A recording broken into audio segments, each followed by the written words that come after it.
You know, transfer deadline day can yield some pretty amazing results, from high-profile transfers to high-profile misses, loans, free transfers, and everything in between. I think this first transfer window was able to yield some pretty decent results and actually filled a lot of positional needs for us, as you will be seeing going forward, because there was a pretty big injury for one of our players and we needed to fill that spot. So much like with last episode, let's show you who we got right before the transfer window closed shut in our attempt to get ourselves through to the playoff hunt in this first season.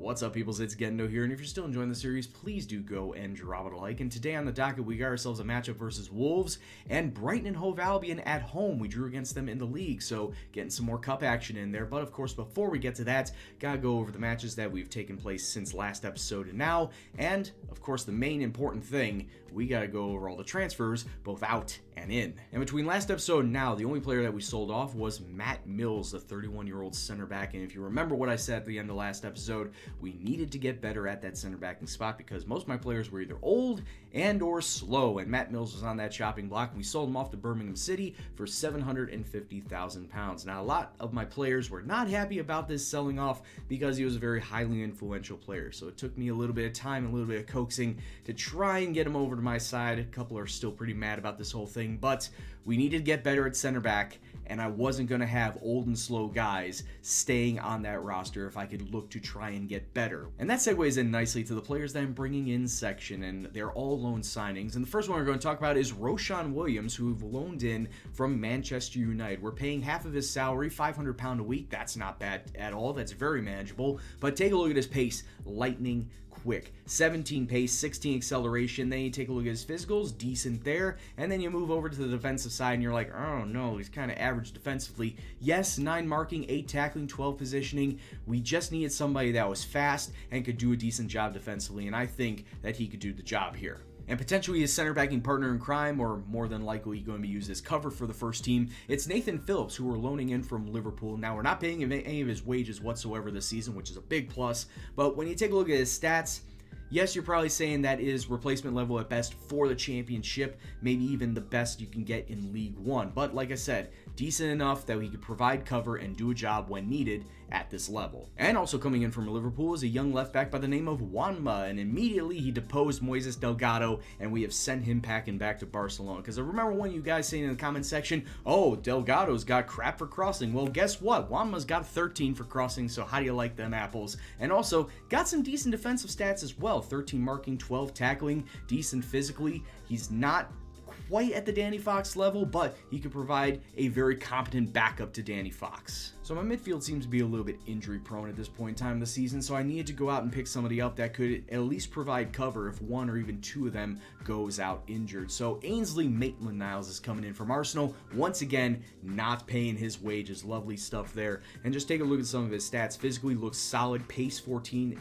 15 acceleration, double digit in all the technical attributes, and he also can play Mezzala, and that's a role that I'm looking to try and utilize a lot this year with that new Mezzala role. So fits in perfectly. Hopefully he can get some play time and actually prove his worth down here in the championship. And finally, the pièce de résistance to this entire loan haul is James Wilson, the young striker from Manchester United. And yes, we are paying him £10,000 a week, which is half of the salary that he's going to be making over the entire year. And you know what? It is absolutely worth it. 17 pace, 18 acceleration, 15 finishing, some decent technical attributes as well, but we needed to go after another striker because unfortunately an injury has fallen upon one of the main guys that I wanted to try and work in this year. And that injury is unfortunately in the form of a broken ankle to Apostolos Velios. That means he's going to be out for the next 4 to 5 months, putting us down to 3 strikers. Actually 2 if I'm not going to be using Daryl Murphy, so I'm usually going to have Jason Cummings or Zach Clough, so I needed to get myself in another striker, and a very pacey striker at that. Fortunately, James Wilson was there, and like I said, I will eat that $10,000 a week just to pay him because he is that damn good. And with these new signings, how they affect our results going forward? Well, since last time out, we hit 3 more wins on the bounce. A 2-1 victory following up leads in the league this time around, with Danny Fox and Jason Cummings getting themselves on the score sheet. Unfortunately, Mustafa Carriol continuing to add to the injury bug. He was going to be out for the next 4 weeks, which meant that Zach Clough was going to be put out there on the right-hand side. And what did he do? Well, he only went and got himself a hat trick versus Sheffield Wednesday in the very next match. James Wilson making his debut for the squad, getting himself a goal there. And then we followed that up with a 4-0 victory versus Sunderland. Second place Sunderland at the time too, mind you, traveling out to the Stadium of Light. Jason Cummings this time getting himself a hat trick with Zach Clough adding on to the tally. Taking a look at the table, that has now pushed us up into 5th place, and I'd like to stay there throughout the rest of the season. 14 points through 7 matches. We are only 4 points off the top as Middlesbrough is sitting up there. Derby in second, Sheffield, Reading, and Cardiff, the other promotion playoff spot teams right now. But like I said, still a long way to go throughout the season, so let's get into our next match in the league versus Wolves. Oh, and I want to keep you guys as informed as possible with what I'm doing, and over the last 3 matches, this was the formation that we utilized, that advanced 4-4-2, kind of hybrid 4-3-3 type deal. Didn't want to make it 3 out-and-out strikers because, well, I still like to utilize wing play, and that would have meant taking out Traore and Ben Osborne, who could also play on that left-hand side, and I just didn't want to do that. So we just pushed up Zach Clough to that winger role. Could also be inside forward, can be an advanced playmaker. I think that's what it is, attacking playmaker out on that right-hand side, and that's how he was able to get 4 goals over the last 2 matches. So we're going to continue on with that today. We're going to have Shea Given in net, Lehigh, Williams, Hobbs, and Fox along the back line, Traore, Vaughn, and Osborne the midfielders, Clough on the right-hand side. Wilson and Murphy will be the 2 strikers today, and yes, I know what you're saying. You got Jason Cummings. He's got 8 goals right now. Why don't you play him? Most of his goals came off of the bench. So you know what? Him being a super sub, perfectly fine with that. We will utilize that in this match and maybe even start him in the cup. I don't know. We'll figure that out as we go along the way. So let's go kick off. Let's go see what happens. 3 minutes on, though, and I was about to say Wolves coming forward on attack, but they still coming forward on attack. You cannot lose the ball. And this is a problem, like I said before, that my guys just do not know what the word possession means. They just do not know how to hold on to the ball. Lovely passing. Oh, what in the hell was that? Shea Given just parried the ball into his own net. That was a shot that I think if Shea Given didn't touch, probably would have gone wide of the net. No, it still would have gone to the net. What are you doing, Shea? You are a veteran of the game. How do you parry that into your own net? 27 minutes on now. Wolves once again with the ball, and they're doing extremely well with their passing to get it down the field. And yeah, here we go again. Fox getting it through. That's a good clearance away. We need somebody up the wings, taking it into the middle of the box. James Wilson coming in, cutting inside, tries to find Daryl Murphy, finds Zach Clough. He's got to score, and there it is. Zach Clough with the equalizer. All 3 strikers getting in on the action to help out in this goal. Wonderful team goal when it looked all bleak that Wolves were going to score a second. Lovely run by James Wilson. That's why I signed him, because of his pace.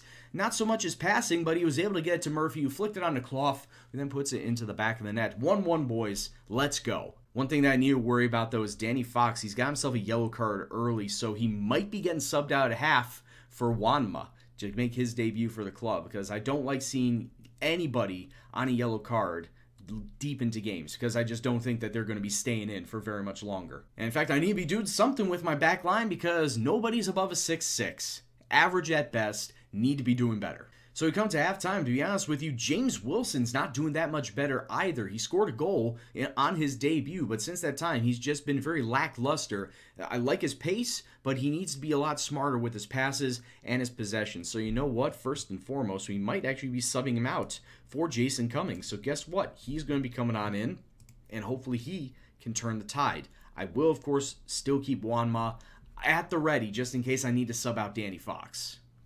David Vaughn off the corner kick. It doesn't really fall to anybody. Wanma gets inside of Ben Osborne, inside of Traore. He's offside. I saw the ref at the very bottom. It would have been behind me on the screen, but he was just offside. Blew a chance there. Oh, wait, we may have another chance. David Vaughn off the free kick. Now here come Wolves on a break. And they have numbers. And Obakare. Just clear it out, boys. Zach, just clear it out. Ruben Neves to Marshall. They do have a couple men in the box. Falls to Neves. That's dumb. That's dumb defensive work. It all started with that break off the free kick. But Ruben Neves, I want to say he had 3 defenders in his face, and Shea Given, I'm going to keep saying it, he is a veteran of the game. He's a veteran of the game. Why doesn't he act like it? He's got decent reflexes. He's got decent one-on-ones. That's why I signed him on a free. 15 minutes left to go in this match now. Bouchalak is way up to Jason Cummings. He's got a chance, and he hits the post. Oh, Jason Cummings. I think the goalkeeper saved it too, but it bounces off the post from the save. We had a chance. We still have a chance here. Wanma to Lehigh. Just can't hold on to it. Oh, we need to be doing everything in our power to be pushing this ball up. And, well, when you make clearances like that, Roshan, you're not going to be in my best favor. Phillips coming through. Damn it. So 2-3 matches in with all these new players, and all of a sudden they start turning into pumpkins. Wonderful. Wonderful to know that, especially defensively. Roshan apparently can't mark and use his pace anymore. And Jack Hobbs, well, Jack Hobbs never had pace. So it's fair to say that I should not be worrying about him, or should not be trying to rely on him for any sort of defense. Close him down, Clough. Thank you. Gets it up ahead to Jason Cummings. And Jason, you got to do better than that.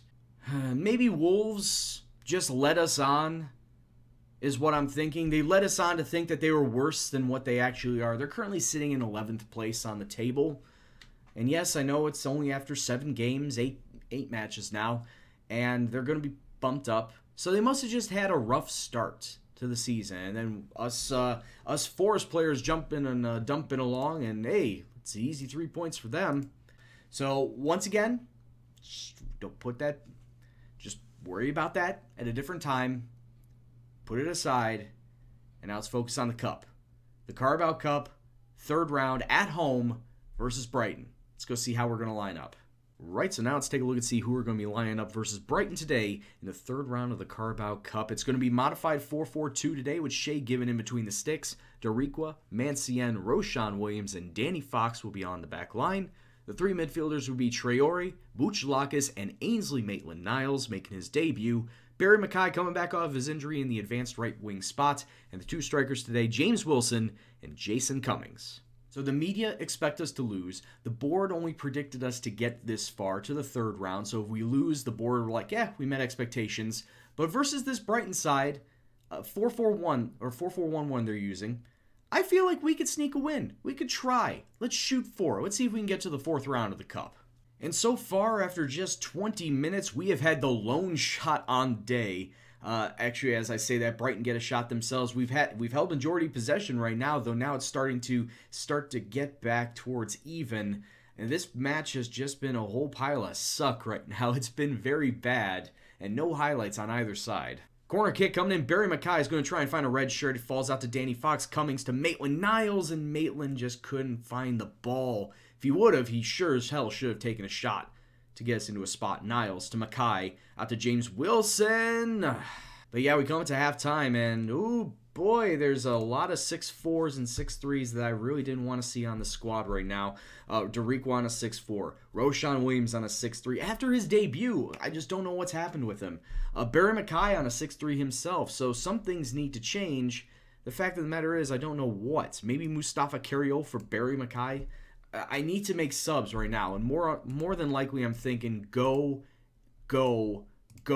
and attack. So Barry Mackay is coming off, Carriol is coming on, and then I just need to start taking a look at my defense, see if anything needs to change there. I'm sure that defense is going to be the next priority on my list. I do gotta say this, if you were watching this match in real life, it could definitely clear you of your insomnia, because it has been absolutely dull and dreadful. Corner kick, Ben Osborne, 4 minutes left to go. It falls back out to Ben. If you can put it in the middle, Bouchalakis takes a crack. It's off the crossbar. And then Osborne coming back inside. Oh, we had a chance, boys. Oh, not a bad chance, but oh, you need to put those away. One of the very few highlights of the day, and it goes to almost us stealing a goal away from Brighton. But as it stands, it's going to extra time. Not something that I would have liked to have seen, in all honesty. Going to extra time, because we do have ourselves a match in the league, I want to say like 4 or 5 days from now, so everybody that's playing right now is going to be extremely dead-ass tired. I mean, at this point in time, do you want me to give you a recap of this extra time period as well? Because there's a whole lot of nothing going on here too. I honestly don't understand. We apparently have had 7 shots, 5 of them have been on target, but nothing has really been shown in the ways of highlights. Yes, I've got this on key, but yeah, I figure there's got to be more key highlights. Well, I will say this, definitely during the next match, there's going to be a lot of new faces coming on in. Wanma's definitely going to start. We might as well get Joe Worrell going in there as the center back. There's definitely going to be a lot of changes in the hopes that we can get ourselves some fully fit squad, a fully fit side.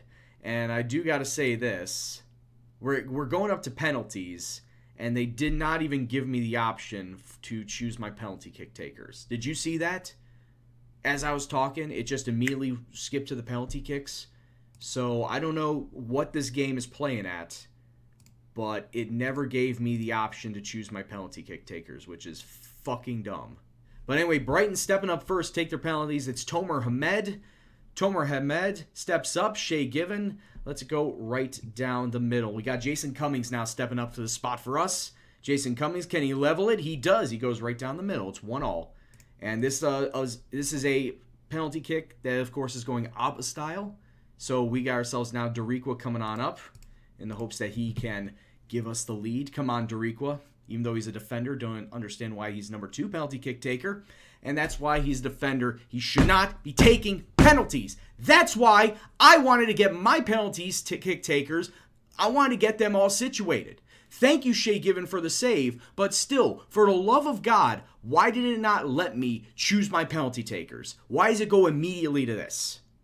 Shay Given, two great saves, back-to-back. Now can we hit 2 back-to-back penalties? Danny Fox, why?